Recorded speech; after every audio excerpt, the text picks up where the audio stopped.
Welcome to My Life, Tanya Applied with Rabbi Simon Jacobson, a journey into the deepest teachings of Torah and their application to our personal, emotional, and psychological lives.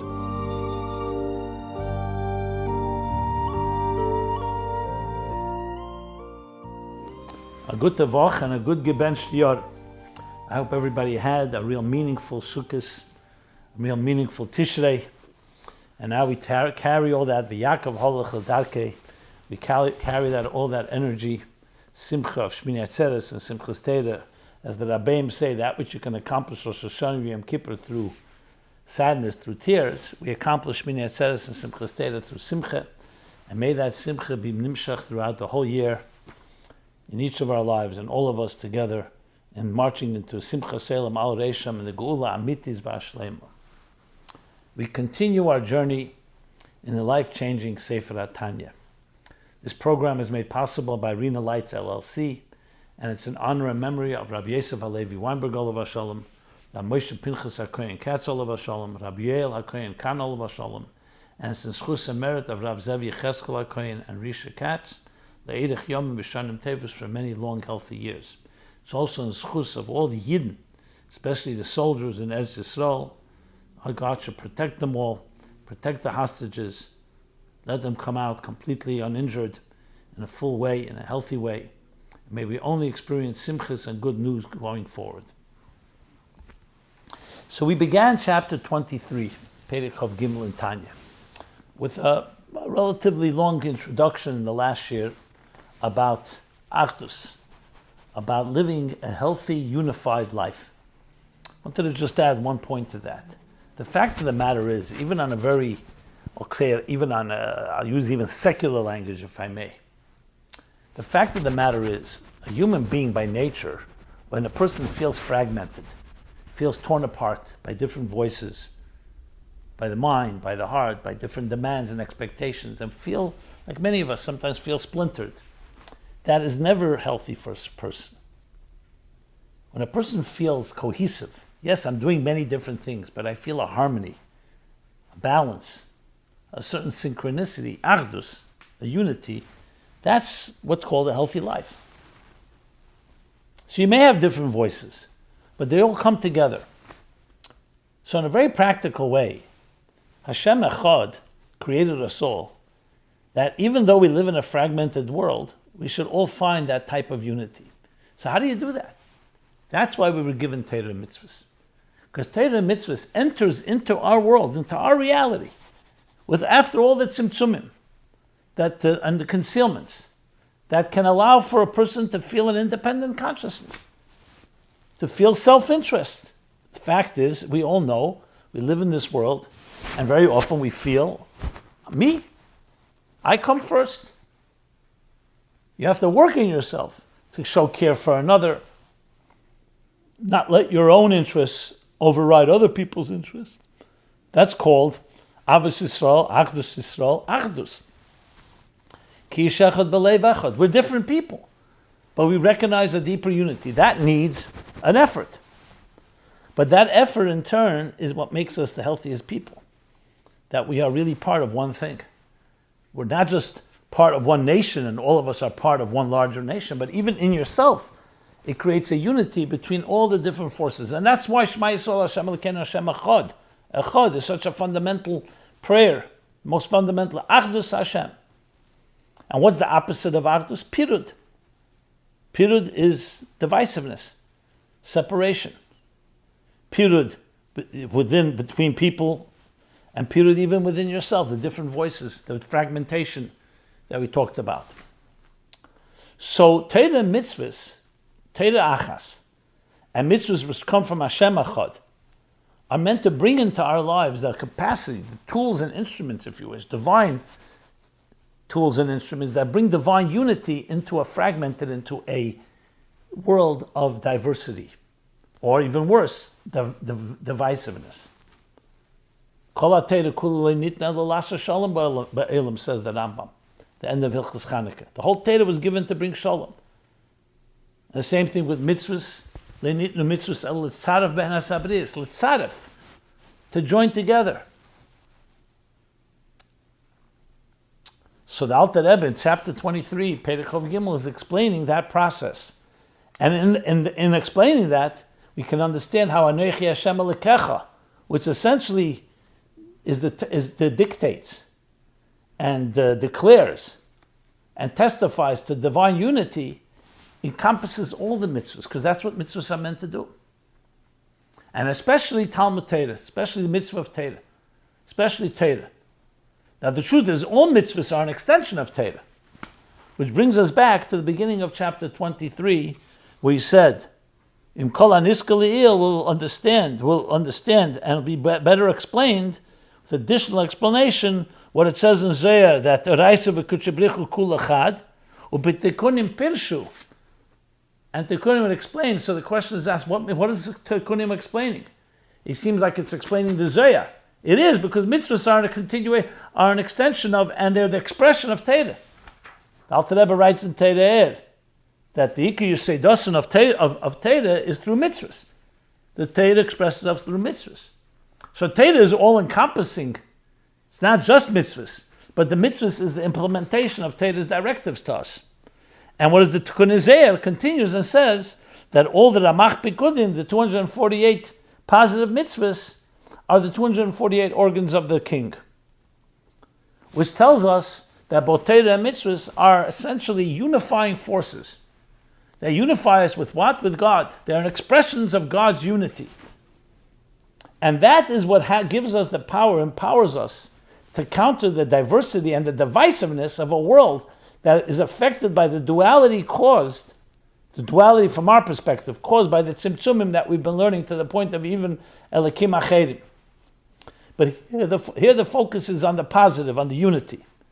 And now he begins first explaining what mitzvahs are, and then from mitzvahs he's going to go to Torah.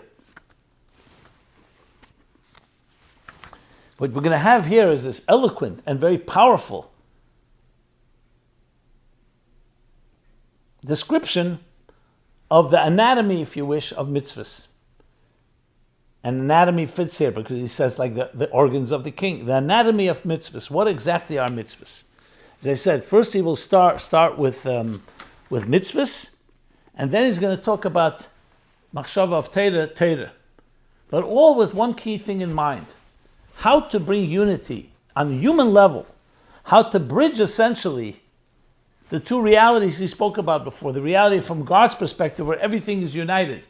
There's only one reality called godliness. With our reality where we can perceive ourselves as separate due to the concealments, which are also divine. But we don't always see through them. So Torah Mitzvahs helps us basically shine the light in a dark world where we may think things are separate, and the truth is we discover they're all really connected and all united with the divine unity. Now, just as an aside, it's interesting, science, in its healthiest form, is exactly what science does. It's the search for unity in a fragmented and diverse universe, to try to find laws that connect all different phenomena, to the point the search for the unified field theory, that singularity. But that's as an aside. So now he starts an explanation. So where do we see that mitzvahs create this type of unity? So on a very basic level, as he explained in chapter 5, and we'll discuss more in detail what this chapter comes to add, on a very basic level, you could say very simple. When you're doing whatever you want, that's not unity. It's like when Adam and Chava were in Gan Eden and they ate from the tree of knowledge. God said, where are you? You've wandered away. You've betrayed your purpose. When you do a mitzvah, you're aligning yourself with what Hashem wants you to do. So that's an immediate type of unity. But it goes further than that. That's part of the explanation, but it goes further than that to understand what mitzvahs are. He continues. Lefisha mitzvahs hem pnimius rotzne elyon v'cheftzei amiti. Mitzvahs are the innermost will of the divine and his true desire. So this is explaining why do we say that 248 positive mitzvahs are 248 organs of the king. Now, if we look at the body, as we're going to learn, a body consists of many parts. In a healthy human being, there may be many different parts, diversity again, but they're all part of one person. And you decide you're moving your hand here, and your left hand here, and your feet.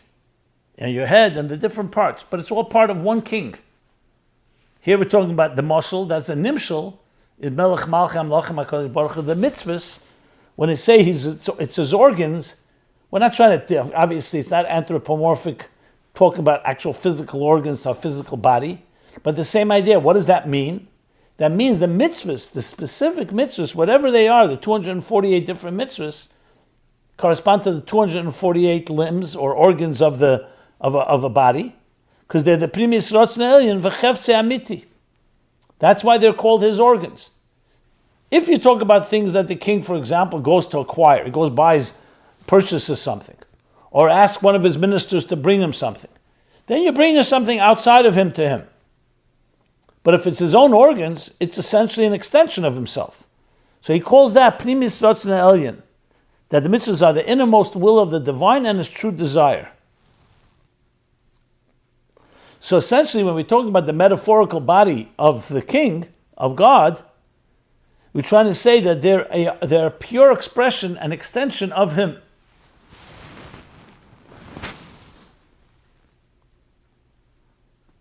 Hamalubish, that's how they are at their core.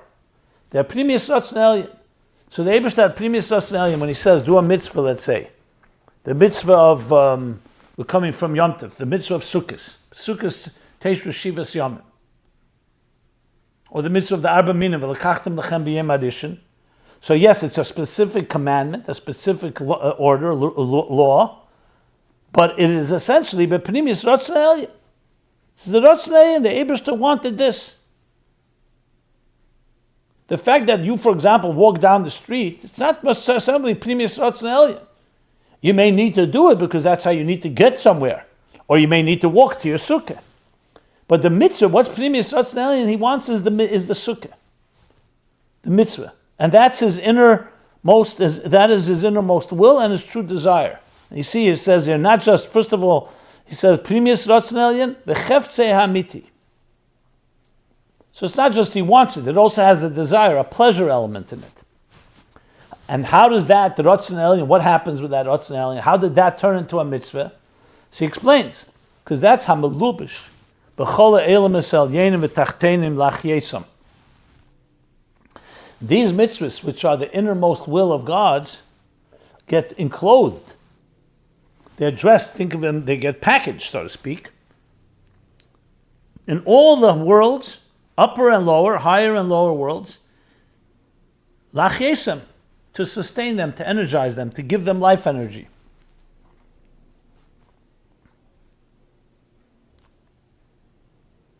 So what does that mean? That when you create, let's use an example. You build a home for your children. The home, what's the purpose of the home? Not the home itself. The home is for them to be, they should have a place to live in. A place that's comfortable for them. So what's your primis harotzen? And chefze amiti? That the children should have a place to live. It's not the house itself. In order to build a house, you have to invest in it. You have to hire contractors, make sure all the details, there's bricklayers, electricians, plumbers, etc., etc. But that's not your primis harotzen. The primis harotzen is to have the end product, the home, for them to come. Safe ma'asav machshavat tchila. The end product is what you really want. That's your primis harotzen. And chefze amiti. But it manifests and therefore sustains and gives life to all of existence. This is not to say mitzvahs is what gives energy to existence is, of course, the divine energy. The Dvar Hashem Shemayim Nasu, Basarim Amoris Nivra Elam. Like we learned, that God created the world 6 days, and then he put the special guest, the human being. That's why he comes last, as the Mishnah says in Sanhedrin, because first he created the world, set the whole world, set the stage, and then brings the purpose of it all, his children, his neshamas, begufim in this world. So what's the real rotzen? The rotzen is the person, the children. That's the rotzen. In this case, the rotzen is the mitzvahs that he wants done in this world. In order to do that, he has to create a world. So what's really the purpose of the world? What's the energy, the inner energy driving? When you see the house, what really built this house? So yes, there were the technical builders, the architects, and as I said, all the different craftsmen. But what the driving engine is the Ratzon, Pnimius Ratzon, because he wants a home for his children. In this case, because he wants mitzvahs to be done in this world. L'avdil l'shamra. Now the truth is the kavanah is the shamas, begufim, souls inside bodies, to do mitzvahs in this world. But here the focus is on the mitzvahs in the world. That's why the Gemara says that Tanai Hitna Kadosh Baruch Hu, when God created the world, he made a condition that if Yidden will be Mekabel the Torah, Mekayim the Torah, preserve the Torah, then the world will stand. If not, the world has no reason to be. So the purpose is the mitzvahs to be observed. Kikol chayusam v'shifam toli b'maisa mitzvah sh'latachtenim. For the life energy and flow of all of existence and all the worlds, higher and lower, is contingent on the observance of mitzvahs in our lower world. And dafka in our lower world. So in other words, the entire world is there to facilitate Torah mitzvahs.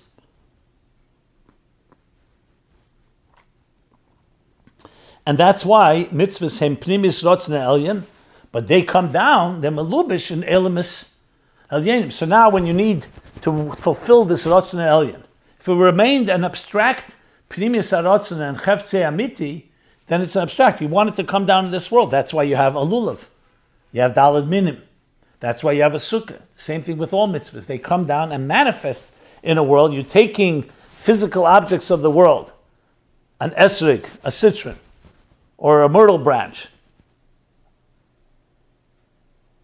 or the other dalad of the dalad minim, a palm branch, I should say, a palm frond, or myrtle branch, or willows, all these four. You're taking physical objects. Why did he create an esrig? Why did he create them? He created them in order to do a mitzvah with them. So that's the pnimis rotzon, but it manifests melubish in the elimis, and that is what gives them life. That's why we have existence. Because their whole chayis is totally, is dependent on Maisa mitzvahs down below. Kenoida, as is known.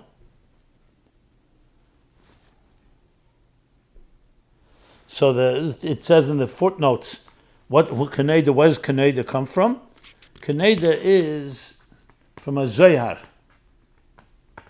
What does the Zohar say?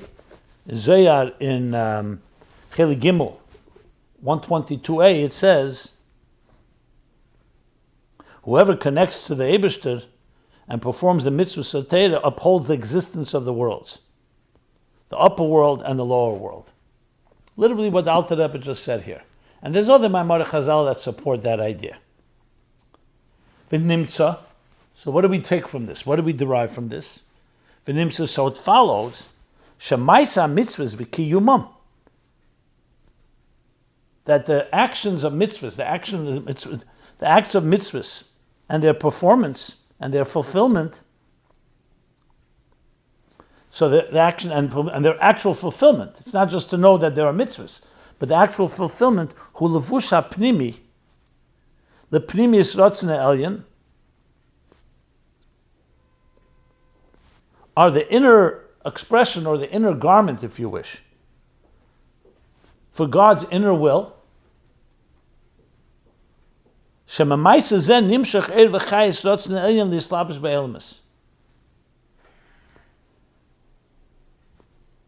Because from this act of the mitzvahs, nimshach, that causes, from there is drawn the er v'chayis, the light and the vitality of from God's will, lislabish be'elmas, to be dressed in and enclosed in the worlds.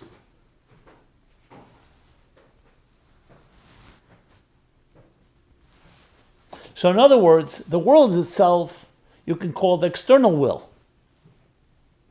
We learned something like this earlier, if you recall, when he spoke about the difference between Sitra Achra and Sitra de Kedusha. So Kedusha is like giving something, a gift to someone you love. Give them face to face. Then there are things you give someone, it's not necessarily your main kavanah, but you build a house for them. So that's also something that comes from Chetzenius HaRatzon. And then there are things that you would give to someone that you don't like, and you have, for whatever reason, you give it to them, you throw it over your shoulder. like he said there. It's like you give it to them begrudgingly, so to speak. So we're talking here, there's an external will, there's an inner will.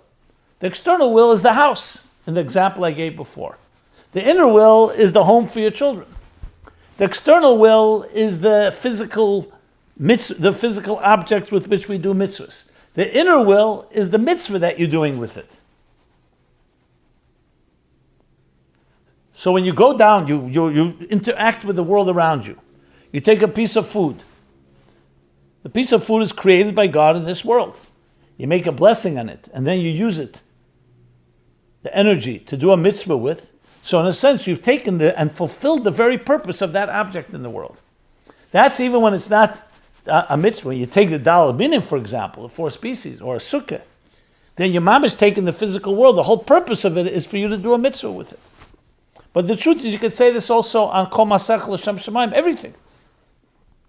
Famous story of the Baal Shem Tov, that the water was waiting for a person to come and make a blessing on it. But let's focus on mitzvahs. We're not talking here reshus necessarily, mitzvahs. So that's the nimsa, levusha prima leprimis rotzen elyon. That's what Maisa mitzvahs v'kiyumam is the primis rotzen. So you're taking a world, so many people are busy with this world in so many different ways, distracted by the material world. The whole purpose of it is to do a mitzvah with it. And Shema Maisa Zeh, this mitzvah, all of existence, the very energy of a world that is so distracted with its own needs, they're not aware that the whole reason they have all the world around them is in order for mitzvahs to be done with those things in this material world.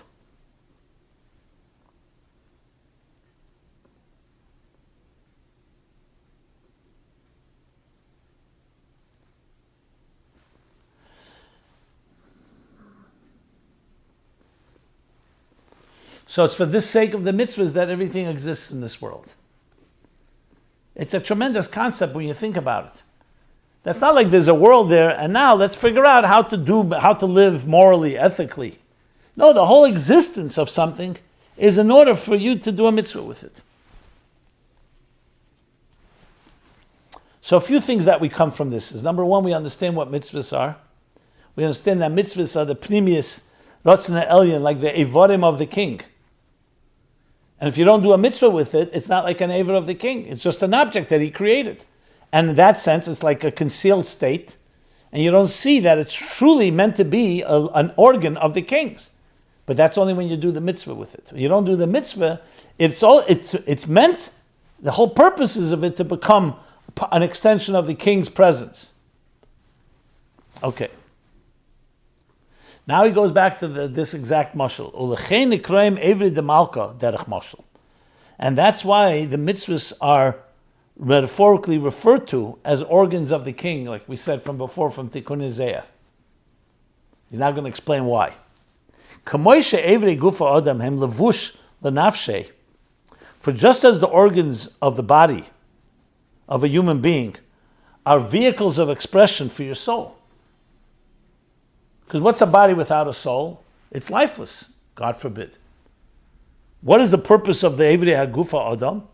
That they are essentially vehicles of what the soul wants to accomplish. Soul wants to lift something, wants to carry something, wants to give you something. A soul wants to use your mind, the different faculties. But he's talking here Evrei Guf, because remember, we're talking about mitzvahs as they manifest in the physical. So we're not talking about Kreiches HaNefesh, we're talking about Evrei Guf. So just as the organs of the body are vehicles of expression of the soul, and a healthy human being, of course, they're completely surrendered, they're completely subjugated to the soul with all their being. So in a healthy person, the organs don't have their own agenda. They don't have their own plan. They're essentially vehicles for the soul's expression. And it won't move on its own unless you want it to move.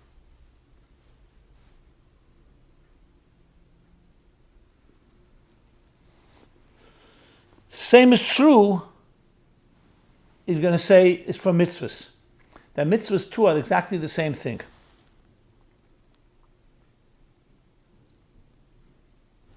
that they're pure and direct expressions of the divine will, just as the organs are absolute reflection of the soul. But the Alter Rebbe continues to explain the moshel more. And then we'll understand mitzvahs more as well. And he goes further. He says, Ki miyad she'ele b'ritzeni shel odom, lifshit yodei oy raglei, goes into more detail. For as soon as a person wants to stretch out his hand or foot, hey nishmois l'ritzeni tekef miyad, those limbs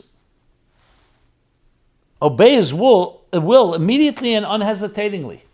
It's not like you have to order your servant, hey, go do this and this for me. Even if he's a loyal servant, he's another entity that has to listen, has to pick up your instructions, and then go implement them.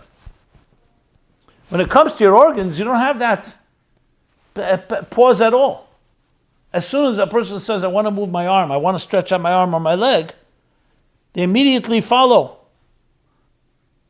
Without him having to instruct or direct these limbs, like it would be with a servant. And without any pause at all, rather, instantaneously, as soon as the will arises, those limbs move. Why is this so important? What is he adding here? So he goes now. Kach derech moshel hachayis shel ma'aseh mitzvos v'kiyumam. The same is true figuratively with the vitality invested in the acts of mitzvahs and their fulfillment. Again, he says, ma'aseh mitzvos v'kiyumam. That what?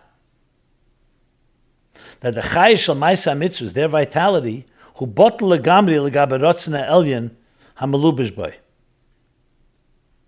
is completely subjugated to the divine will, which is enclosed and dressed in the mitzvahs.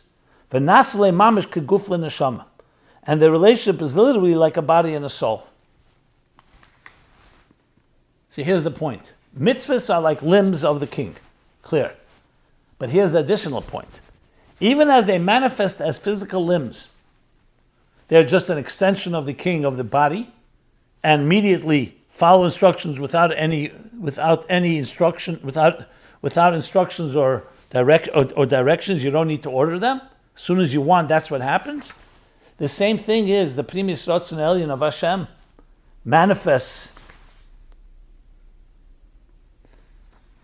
in these specific mitzvahs, that all they are is just an extension, like a body to a soul.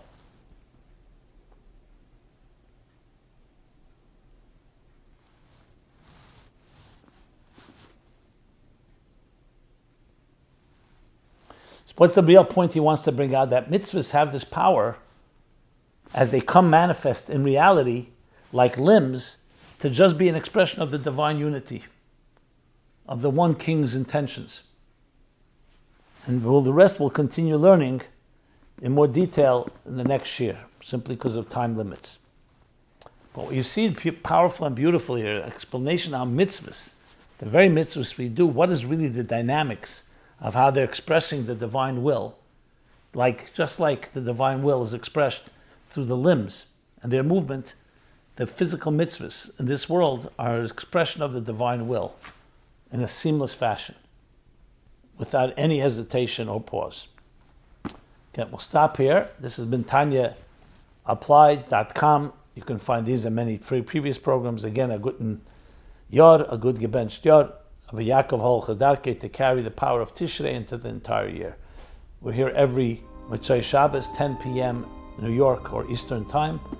Everyone have a good Tavach and a good Yor. This has been My Life, Tanya Applied with Rabbi Simon Jacobson. Please join us again next week. Visit ChasidusApplied.com for archived classes and more resources.